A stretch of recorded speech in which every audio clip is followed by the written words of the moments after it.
Welcome to our next short attention span webinar. Kelly, have you ever lost a customer? I have. Really? I'm shocked. It hurts. It hurts a lot. Stunned at that. There are lots of reasons why we would lose a customer. I can't imagine why anyone would stop doing business with Miss Kelly Malazzi. But it probably has happened. And let's find out the top 3 reasons. This is, drum roll, please. The first one is that we forget that FedEx changed our lives forever.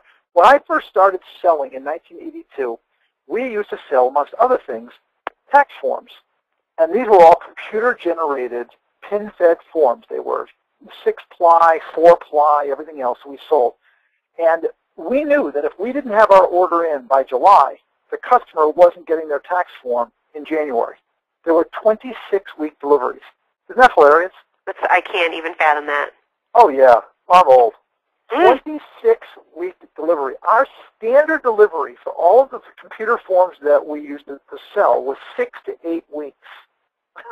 And, you know, we had these vendors in the Boston area that would say, we can do a rush job in 3 weeks. Super, like, we had another term for it, like super rush or something stupid like that was like 10 days. And that was unheard of. And then did you charge 400% for that? Oh, yeah. Oh, yeah. Absolutely. Yeah. Oh, absolutely. Yeah, we used to have that too. Oh, sure. Huge markups. And, you know, it's kind of fun to be from that era because, you know, now with digital prints and everything, I've got perspective. But what changed the world was Federal Express. Because Federal Express had that slogan. They said, when it absolutely, positively has to be there overnight. When it's got to be there tomorrow. And that became the purple cow, as Seth Godin would say. That became the new standard. Wow, I can get it tomorrow. That's amazing. And so we started living in this world of customers' expectations were tomorrow. But here's what's changed, Kelly. And this, I'm waiting for the first time that your kids get a cell phone and they start the whole texting from their bedroom thing that my kids do. Yeah, I'm really not looking forward to that.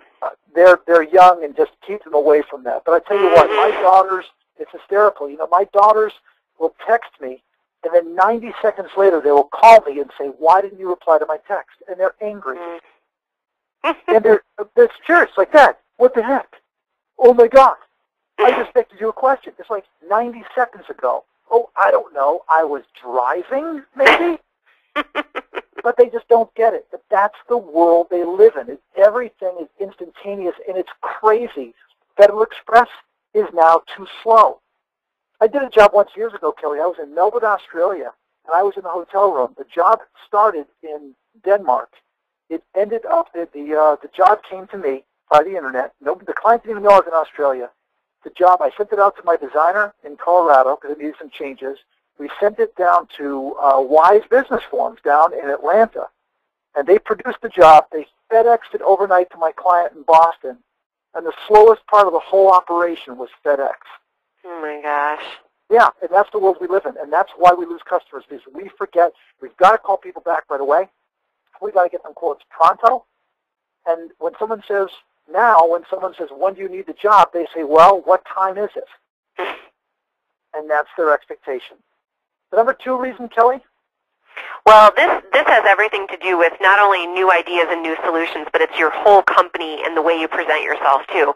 I mean, you look at companies when they're kind of vetting a new vendor will look at your website. They'll look at what how old does your website look? They'll look at, are you tweeting? Are you on Facebook? Are you on LinkedIn? Are you using social media? Everything about you is kind of being assessed in that way. So you have to be thinking about, that element of how your business, faces the public. But you also have to think about, yes, what ideas do you bring to the table? What kinds of solutions do you offer? Have you added new equipment? Are you trying to stay, current with things like QR codes and, different, any new technology that's out there, mobile marketing, things like that? You want to be thinking, what are my customers' problems and how do I solve those problems? That has to be your messaging. I'm an idea person. I come up with new ideas, new solutions. So you need to understand that their problems are different today than they were, as you mentioned. Everything to do with expectations and the way we communicate and what our expectations are about time. All is very interdependent with what we do. So, what are your needs? How do we solve your problems? You know, what can we do as print providers? Have you added digital equipment? Are you doing variable and social media? All those things are very, very tied into the perception, especially with, you know, the younger generations, of how you communicate, how you get your point across, and what kind of an organization you are. And that kind of blends right into the number one reason, which is complacency. Right. This has been around forever. This is not new. You know, you ask the client, why did you go switch? Why did you go with someone else? And they'll say, well, honestly, I feel ignored. You know, the customer, the sales rep was all over me, and then the job was shipped, and I haven't heard from them. You know, it's like the sales tip that I've got coming up. It'll probably be out by the time we put this up. Is a buyer sent me an email that said, you know, I'm waiting for the day where a sales rep calls me up and says, hey, how'd the trade show go for which we did the printing? Mm-hmm. And they don't do that. It's, you know, once that job is shipped, they move on to somebody else. So the number one reason why you lose a customer is not price.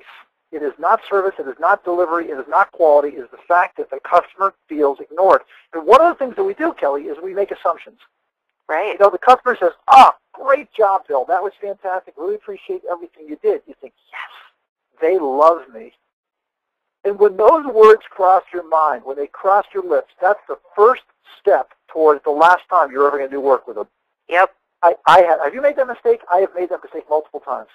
Absolutely. It's death. It really is. You should be thinking about them as somebody you want to date. You know, and you have to be consistently wooing them and wowing them all the time. Yeah. Because you said, somebody else is doing it. You have no idea what their day is like when you're not there, and the phones are ringing constantly with other people that want to steal that business away from you. Yep, absolutely. And they'll do it, too, because we've set ourselves up, because we're not offering new ideas. We're not offering new solutions. We're taking it for granted. We're making those assumptions, and we're setting ourselves up. You are as good as the last job you shipped in, period. And that's a hard, bitter pill to swallow, because we're used to, back in the old days, we had customers for life. We had cradle-to-grave customers, and that ain't working anymore. It just doesn't happen like that. So protect your accounts then by staying innovative, by continuing to solve those problems, by remembering that it's about speed with everything you do. Even if you call somebody up to say, I got your message, I can't get to it right now, I just want to acknowledge the message. But here's when I can call you back. That, believe it or not, is good enough, because it acknowledges I heard you, and that's at least a decent half step. So there you go, Kelly. Now you will never have to lose another customer. Thank goodness. Oh, well, I never want to. See, we both learned something in these short attention span webinars. All right, everybody, thanks. We'll talk to you next week on the next short attention span webinar. Thanks, Kelly. Bill.